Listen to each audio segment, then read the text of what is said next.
Hello and welcome. आज की इस नई वीडियो में हम डिस्कस करने जा रहे हैं कोरिजन एंड रेंसिडिटी। दोनों छोटे छोटे टॉपिक्स हैं और अक्सर पूछ लिए जाते हैं एग्ज़ाम में। इन दोनों टॉपिक्स को मैं सूरम सिंह टीचर आपके साथ डिस्कस करने जा रहा हूं। और पहले हम पढ़ते हैं ये टर्म कोरिजन। कोरिजन एक ऐसा प्रोसेस है जिसमें ऑक्सीजन और मॉइस्चर दोनों जॉइंटली इफ़ेक्ट करते हैं मेटेलिक आर्टिकल्स को, that is the article made up of metals, due to which जो मेटल है वो डैमेज हो जाती है और उसकी एज शॉर्टन्ड हो जाती है।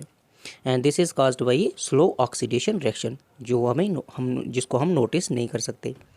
So the moisture and oxygen present in air jointly affect the metallic articles, due to which the metals are damaged and their age is shortened.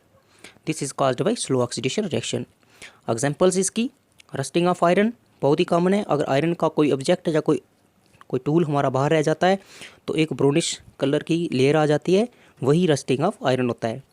इसी तरह black coating on silver and green coating on copper, ये भी rust corrosion की ही examples हैं।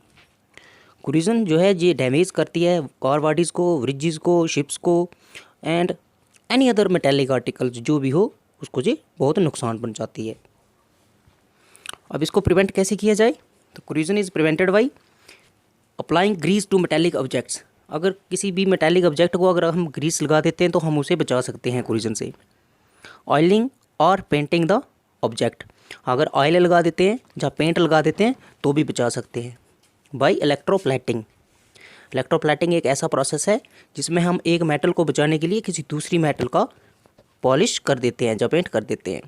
By अलाइंग, अलाइंग एक ऐसा process है जिसमें दो या दो से ज़्यादा मेटल्स को मिक्स किया जाता है और जो मेटल हमारे पास आती है उसे हम अलाई ही बोलते हैं। जैसे स्कूल बेल जो है ये कॉपर और टिन की बनी होती है तो वो अलाई है।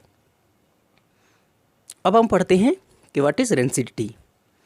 रेंसिडिटी बेसिकली जो fat and oil containing foods होती हैं वो जब उनको हम ज़्यादा देर हवा में रखते हैं तो वो ख़राब हो जाती हैं, उसमें से बैड स्मेल और बैड टेस्ट आने लगता है, उसको ही हम रेंसिडिटी बोलते हैं।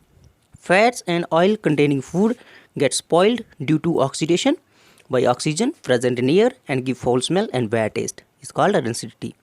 जैसे हम अचार अगर हम बाहर रख देते हैं उसको खुला छोड़ के उसका ढक्कन, तो वो स्पॉइल हो जाता है, गंदा हो जाता है, तो उसको वो रेंसिडिटी की ही एग्जांपल है।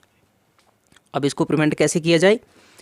Pickles should be placed in air tight container, उसका जो कंटेनर है उसका ढक्कन है उसको अच्छी तरह टाइट करना चाहिए। दूसरा, oil and fat containing foods are flushed with nitrogen to keep them fresh and unaffected by oxidation, उसको हम नाइट्रोजन से भी वॉश कर सकते हैं और प्रिवेंट कर सकते हैं रेंसिडिटी से। ये दोनों छोटे छोटे टॉपिक्स थे मैंने डिस्कस किया आपके साथ। I hope you have enjoyed and note down the notes.